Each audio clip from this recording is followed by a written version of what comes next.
Study Unit 3, Lecture 4, where Lecture 3 had a look at power transistors which are turned on by generating a gate voltage across the gate of the transistor which is higher than the threshold voltage of the device to turn on.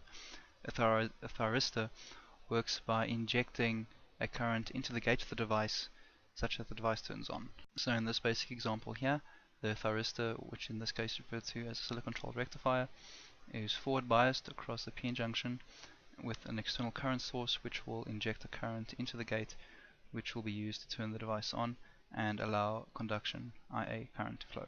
So the requirements for this current which gets injected into the gate is that it is of adequate amplitude and of sufficiently short rise time, and that is of sufficient duration to turn the thyristor on. Once the thyristor is on, the injected current is no longer required, ideally. So shown in this diagram is the idealized current characteristic for the current being injected into the gate of the thyristor. So to encourage a good response in terms of rising currents into the thyristor, the initial rise time of the gate current is quite fast. This current will then increase to some maximum value which is required to turn the device on. Once the device is on, the injected current will slowly decrease, and the reason for the slow decrease is to prevent the device from accidentally turning off. If the current were to decrease too rapidly, then the thyristor would turn off. Ideally, once the thyristor is on, it would not need to have further current injected, but of course these devices are not ideal, so some current is required to flow into the gate to maintain continuous current through the device. This is to keep all the PN junctions in the device in conduction. Finally, if the device is being pulsed on and off, then there will be some minimum time which is required for the device to be on in order to ensure that there is full conduction throughout the device. Similar to transistor drivers, the thyristor drivers can either be isolated or electrically non-isolated. Unlike insulated gate or power MOSFET devices, thyristors cannot easily be triggered from TTL or CMOS and usually require a thyristor which has what's called an amplified gate. Enabled to interface the thyristor with TTL or CMOS logic levels, some kind of driving circuit is usually required in order to generate the currents required by the gate to turn the device on. These types of circuits are shown in example A and example B. Example A makes use of an emitter follower to provide the current. What effectively happening is here is that the TTL is used to turn on transistor Q1, which will then provide the current which is required to turn the thyristor on. The circuit of example B serves a similar function, but the key distinction between the two is that example A, the circuit is used for a thyristor which is turned on by a logic high, where in example B the thyristor is turned on by a logic low. So a logic high in example A will turn transistor Q1 on, which will cause current to be conducted into the gate of the thyristor. In circuit B, a logic low will cause transistor Q1 to turn on. This is a PNP transistor as opposed to an NPN, and this will cause current to flow into the gate of the thyristor, causing it to turn on. Circuits C and D are similar, except the device which is being turned on and off now is a triac instead of a low power thyristor. These circuits work in a similar fashion to A and B, with C for turning the triac on for logic high and D turning the triac on for logic low. The key difference is that these circuits have a safety feature built in the form of resistor RG. In both circuits C and D, resistor RG clamps the gate of the triac to a voltage far below the turn-on voltage for the device, which means that in the off state this device is very definitely off because the device is effectively reverse biased.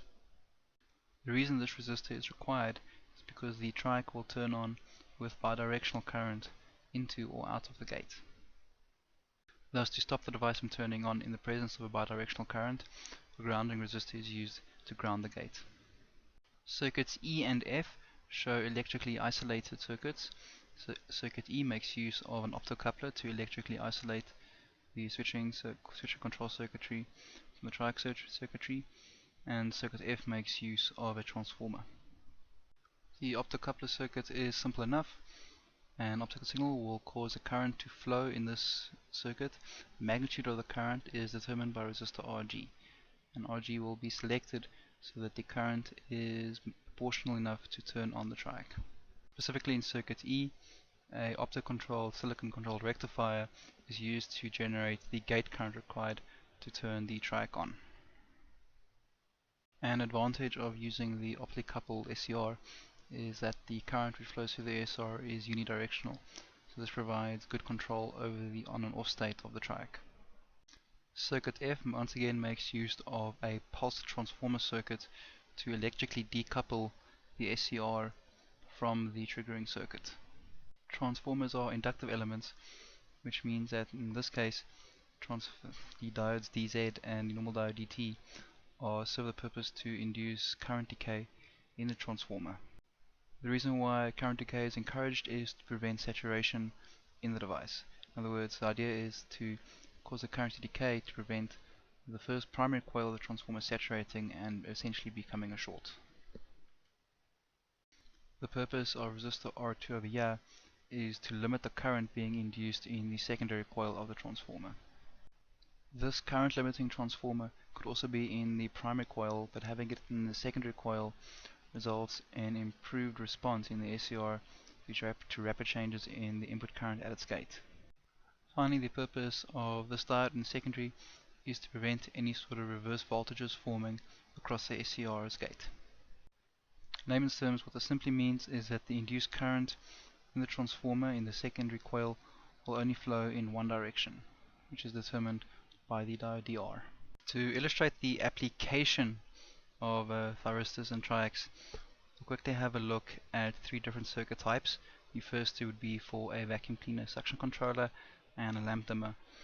The third will be the electrical drive for a drill, and all three examples are in the reference text. So the first circuit that will be considered is for a vacuum cleaner suction controller, which is the one I'm highlighting here. So in this example, the device which turns the suction motor on and off, represented here, is a triac. The triac is controlled by a dioc and a resistive network, as well as two diodes, all of which are bridged across the mains. So during each half cycle across the mains, the sinusoidal wave will cause the voltage across capacitor C1 to increase, and then at some point the voltage across this capacitor will be larger than the breakover voltage of the dioc. Once the breakover voltage of the dioc has been exceeded, the dioc will start to conduct. This will cause the charge, which is stored in C1, to discharge through resistor R6 and through the dioc into the gate of the triac, and this will cause the triac to turn on. The purpose of these two diodes over here is to just stabilize fluctuations in the mains current, so that the dioc, the capacitor, and the triac are presented with a clean sinusoidal signal. Assuming symmetrical breakover voltage for the dioc, in other words, a plus breakover voltage and negative breakover voltage are the same, means that the conduction angle and thus the speed of the motor is purely determined by the resistive network. So in this example, R3 merely sets a preset value for the conduction angle and will be set once, where the resistor R2 can then be adjusted to determine the speed at which the motor will turn. So typically this would be a potentiometer that's connected to an external control, so the user can control the amount of suction of the vacuum cleaner. Finally, this resistor here, R4, is just a protection resistor, so it is a current limiting element which stops from too high a current from being injected into the triac if these resistive elements here were set to create a current outside the spec of the triac. The lamp dimmer switch works in a similar fashion, except now there are no entry diodes as it were with the vacuum cleaner controller to regulate the sine wave. The amplitude of the switching signal is now set by resistor R2, but the mechanism for switching the triac on and off through the dioc is essentially the same. The key difference between the two circuits is that the lamp dimmer has an LC filter at the terminals across the dimming mechanism, and this is to just smooth out any high frequency noise which may be induced in the dimming circuit. The final thyristor application circuit which will be considered are circuits which make use of the back EMF from a motor to control the circuitry. So one of the reasons why you would want the back EMF to influence the current being provided to the motor through the triac is for cases of motors where the motor is put under load and thus requires more power to maintain a certain RPM or a certain torque. So such a simple circuit is shown here in circuit A. Three resistors, R1, R2, R3, diode E1, diode E2, resistor R4, the actual motor, and then the thyristor over here. R1 and R3, R4 are all constant resistor values, whereas R2 is a potentiometer. So the purpose of resistors R1, R2, R3 and diode D1 is to provide a positive going reference potential via D2 to the gate of the thyristor. When the thyristor is not conducting, then the motor is still spinning, then a back EMF develops which presents as a voltage across the motor terminals. The way it's connected here, this voltage means that there is a voltage at the cathode of the thyristor. If the cathode voltage of the thyristor is higher than the gate voltage, then the thyristor will turn on. When this thyristor turns on or fires is determined by how this firing network or trigger network is configured. In the simplest case, suppose that the motor is not turning and a DC voltage is applied to the gate of the thyristor. The gate voltage is now larger than the cathode voltage and the thyristor will start to fire. As the motor spins up and from the thyristor firing and providing current, the back EMF will get larger and larger and larger, and eventually the voltage drop, or rather the potential difference between the gate and the cathode, will be zero and the thyristor will stop turning on. What this means is that as soon as there is some load on the motor, this voltage will drop and the thyristor will turn on, providing more current to the motor and thus causing it to spin up again. So for this circuit, depending on which value of resistance the pot is set at, the sine wave voltage present at the gate of the thyristor, because it's from an AC source, will vary depending on this resistor value.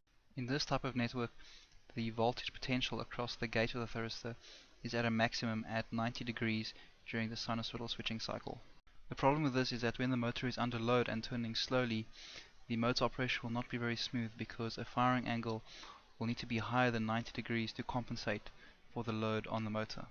So the primary problem with the previous circuit was that because of the fixed nature or the non-reactive nature of the controlling network, the thyristor trigger mechanism would not be able to compensate for high motor loads.